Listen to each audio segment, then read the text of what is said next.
Hey everyone! Today we're going to talk about how to describe your family in German. We'll pick up some important words like mother, father, brother, and sister. Plus, we'll learn about possessive adjectives, those words like my, your, and his, which change depending on whether the noun is masculine, feminine, or plural, which is different from English.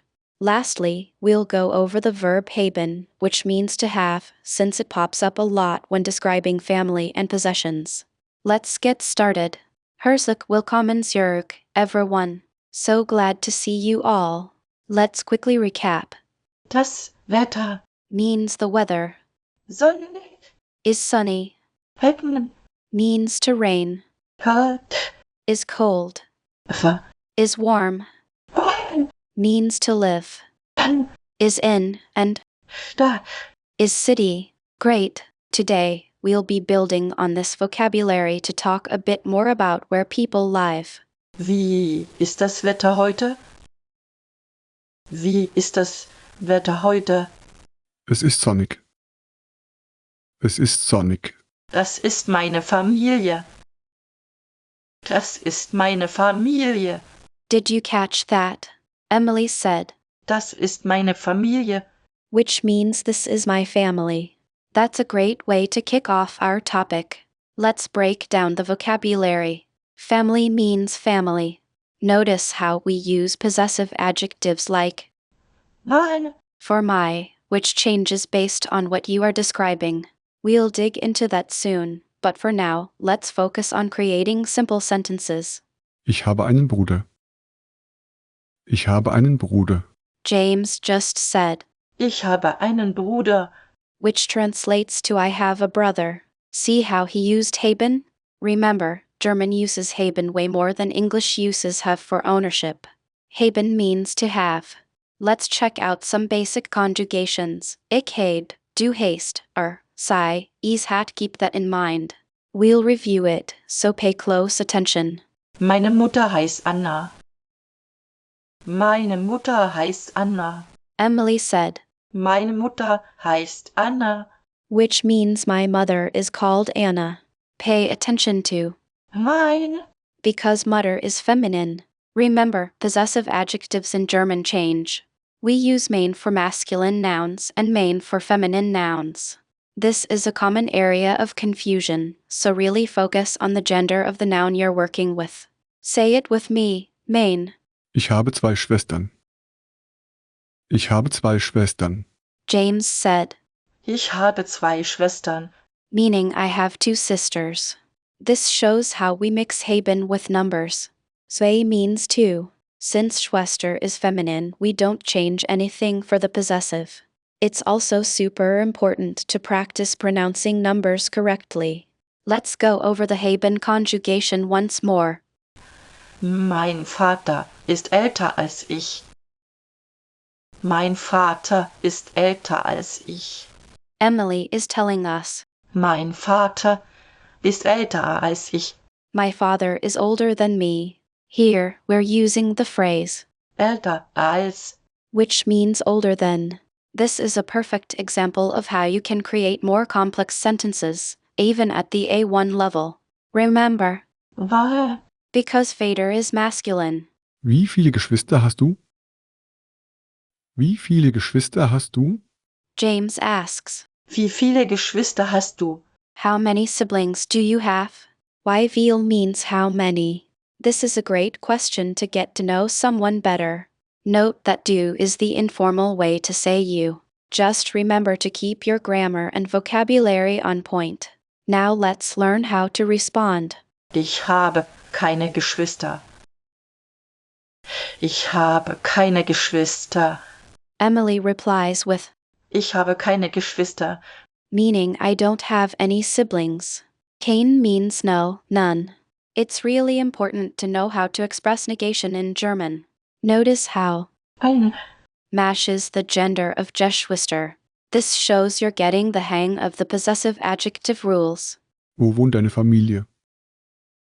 Wo wohnt deine Familie? James asks, Wo wohnt deine Familie? where does your family live? We're using wohnen to live, which is an essential verb. Dane is the possessive adjective. Remember, it agrees with family. This ties back to what we've learned. This is a fantastic way to keep the conversation going. Meine Familie wohnt in Berlin. Meine Familie wohnt in Berlin. Today, we'll begin exploring the dative case in German. Unlike English, German grammar has cases that change the form of articles and adjectives depending on their function in a sentence. The dative case typically indicates the indirect object, the recipient of an action. Understanding this is crucial for constructing correct and natural-sounding German sentences. Ich gebe meinem Bruder das Buch.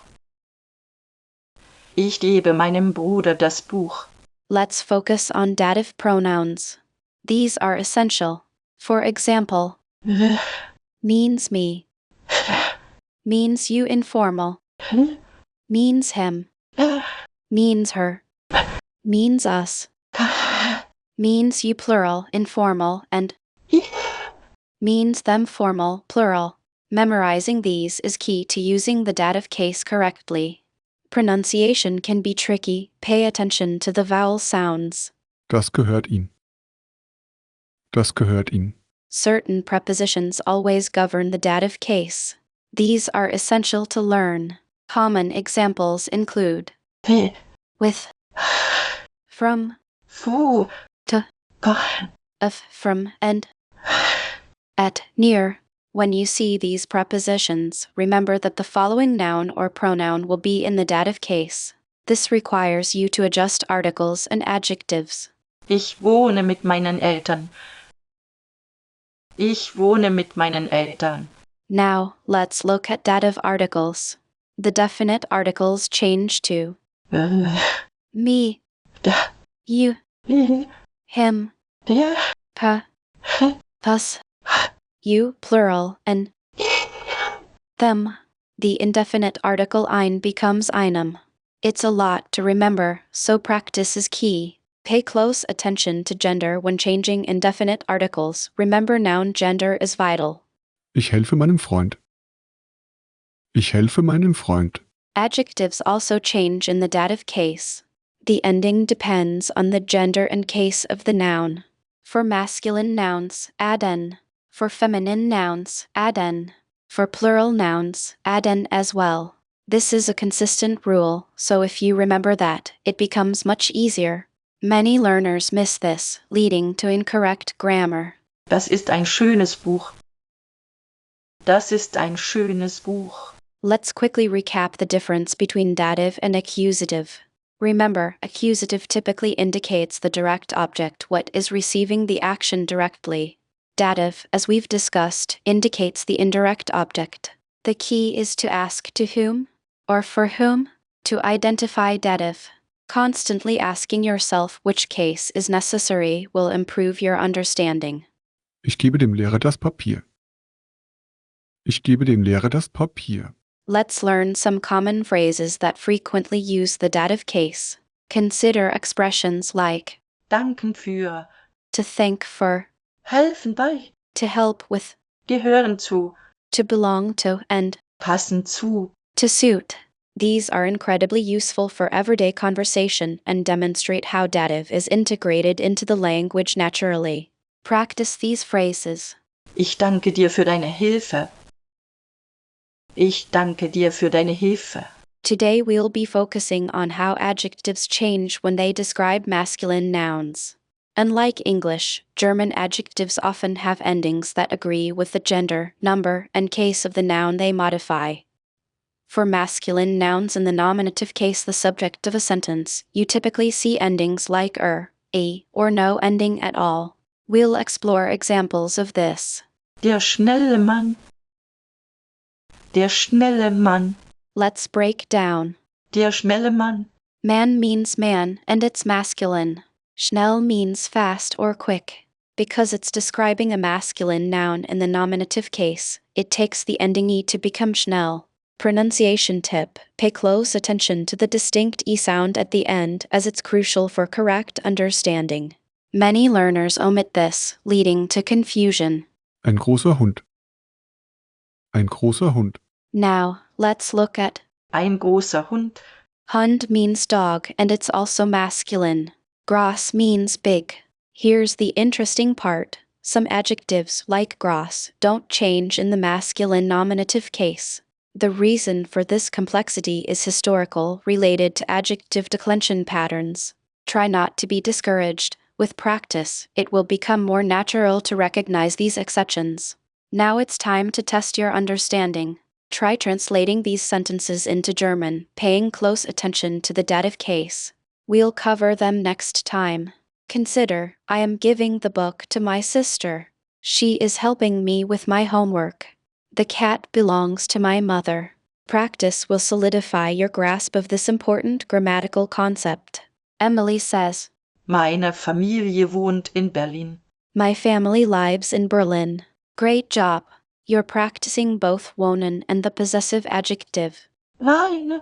Remember, Berlin is a city. Awesome work bringing together all the vocabulary we've covered today. All right, let's wrap this up. Today, we learned how to describe our family using words like family, Mutter, Vater, Bruder, and Schwester.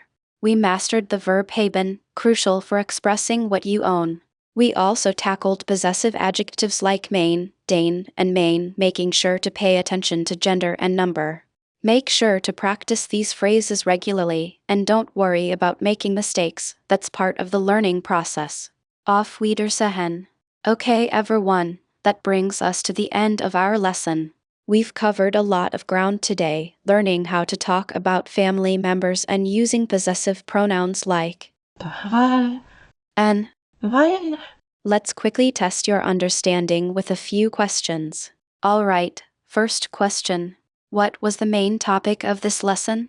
Was it ordering food, describing your family, asking for directions, or talking about the weather? The correct answer is describing your family. We spent the entire lesson learning vocabulary and grammar related to family members. Next up, what's the difference between Weil. and? Weil.